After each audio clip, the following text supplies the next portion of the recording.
et son influence. L'énergie sombre est l'énergie du vide, l'énergie du rien. Même le néant a de l'énergie. Elle sépare les galaxies et crée un univers en fuite. Il semble que l'énergie sombre et la matière noire soient en lutte depuis le début des temps. La science pense que l'énergie sombre a été créée en même temps que la matière noire au moment du Big Bang. Elle a toujours existé dans l'univers, mais les forces gravitationnelles de la matière noire l'ont contenue, ralentissant l'expansion de l'espace au cours des 9 premiers milliards d'années. Cela a changé il y a 5 milliards d'années, quand l'univers est devenu assez vaste pour que la matière noire soit dispersée à travers l'univers. L'énergie sombre a été alors moins affectée par la pression de la matière noire, et de ce fait, l'univers est entré en expansion à une vitesse accélérée. L'énergie sombre est un élément constant, qui était sans doute très insignifiant quand l'univers était chaud et dense à ses débuts. La présence de l'énergie sombre n'avait alors guère d'importance. Elle ne jouait aucun rôle. Ensuite, quand l'univers s'est refroidi et qu'il est devenu moins dense et plus vaste, la gravitation a perdu de son importance et l'énergie sombre a pris le pouvoir.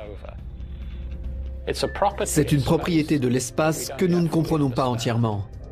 Dans cet univers en expansion, les astronomes se sont rendus compte que l'énergie sombre avait gagné son combat contre la matière noire et avait amorcé une accélération il y a 5 milliards d'années. Il est arrivé un moment, il y a 5 milliards d'années, où l'énergie sombre a commencé à dominer la matière attractive de l'univers. Si on étudie la force gravitationnelle et le temps, on voit que l'attraction gravitationnelle décline avec le temps, tandis que la force répulsive, elle, augmente avec le temps. Il y a environ 5 milliards d'années, les deux courbes se sont croisées et c'est là que l'expansion de l'univers s'est accélérée. Il est fondamental de comprendre ce qu'est l'énergie sombre, parce qu'ainsi nous pourrons savoir où va l'univers, quel est son destin. Va-t-il s'agrandir indéfiniment, devenir froid et sombre, ou sa fin est-elle prévisible ? L'énergie sombre dirige maintenant l'expansion de l'univers, et cela ne semble pas devoir s'arrêter. L'effet répulsif de l'énergie sombre s'accroît, car plus il y a d'espace entre les galaxies, plus grand est l'effet cumulatif de l'énergie sombre, l'effet répulsif. Et les galaxies semblent vouées à une existence solitaire. Et c'est ainsi qu'il semble que ce soit la fin de tout. De façon surprenante, la théorie de l'énergie sombre a été émise puis abandonnée, il y a déjà un certain temps, par un des plus grands génies de la physique. Il a appelé cela la plus grosse gaffe de sa vie. Il s'appelait Einstein et pourrait bien avoir fait la plus grande découverte du XXIe siècle, 80 ans avant qu'on n'en ait la moindre preuve.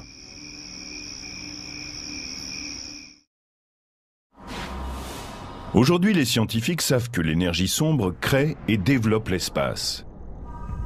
Mais au début du XXe siècle, les astronomes pensaient que l'univers se limitait à la Voie lactée et ne s'agrandirait jamais.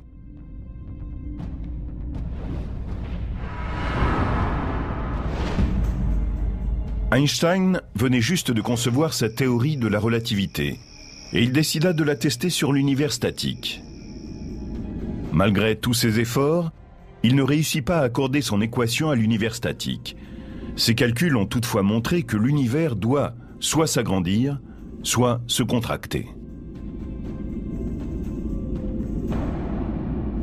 Il s'est rendu compte que si on avait un univers lisse, où la matière était uniformément répartie, celui-ci devait, selon sa théorie, soit être en expansion, soit en contraction.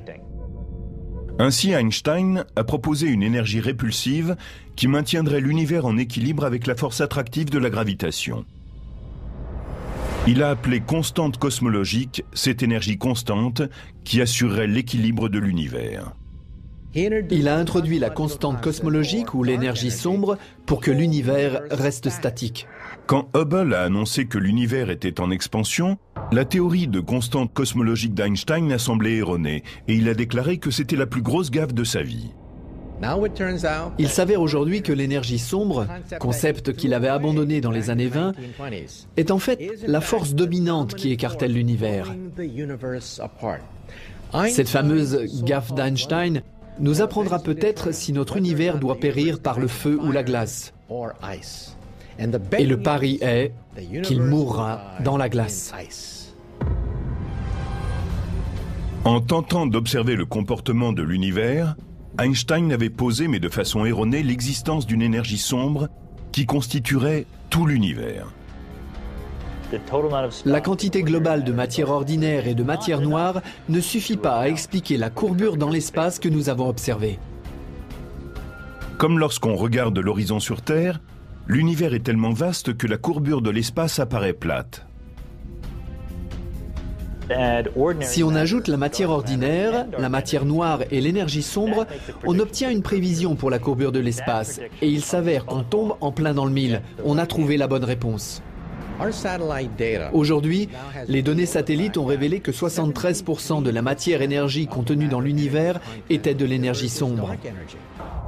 Celle-ci, appelée à une certaine époque la gaffe d'Einstein, est maintenant reconnue comme étant la force dominante de l'univers. Sa gaffe est une de nos grandes découvertes. Les scientifiques ne font que commencer à découvrir les effets de l'énergie sombre sur le destin de l'univers.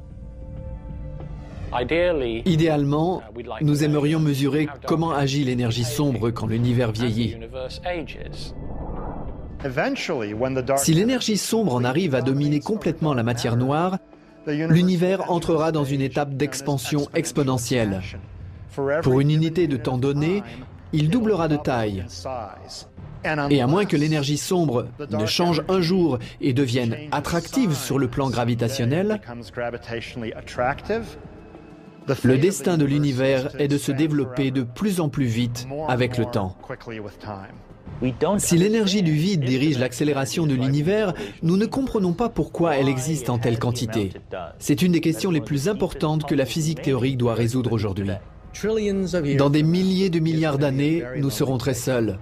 Nous regarderons le ciel et il sera pratiquement noir. Les océans auront gelé et cela semble devoir être la mort de toute vie intelligente. La présence de l'énergie sombre et les lois de la physique annoncent la mort certaine de toute vie intelligente dans l'univers. En découvrant la matière noire et l'énergie sombre, la science est près de pouvoir établir la théorie du tout. Une équation qui décrira l'ensemble du fonctionnement de l'univers. Une fois que nous aurons la théorie du tout, nous serons capables de répondre à certaines des questions les plus importantes que se soient posées les hommes et les femmes depuis qu'ils regardent le ciel. Cela représenterait le couronnement de 2000 ans de recherche sur les lois de la nature. Déjà, les Grecs se posaient la question « de quoi sont faites les choses ?» Aujourd'hui, la matière noire et l'énergie sombre continuent à être les questions cosmologiques les plus importantes du XXIe siècle. Il est certain que c'est frustrant, oui, et même humiliant de savoir que toutes nos connaissances dans le domaine de la physique se limitent à la matière ordinaire, et que nous ne comprenons qu'une toute petite parcelle de ce qu'est cette matière noire et cette énergie sombre. C'est le début d'une nouvelle ère, et les énigmes de la face sombre de l'univers demeurent. Une aventure semblable à la conquête de l'Ouest nous attend dans le domaine de la physique des particules. C'est une propriété de l'espace que nous ne comprenons pas encore entièrement.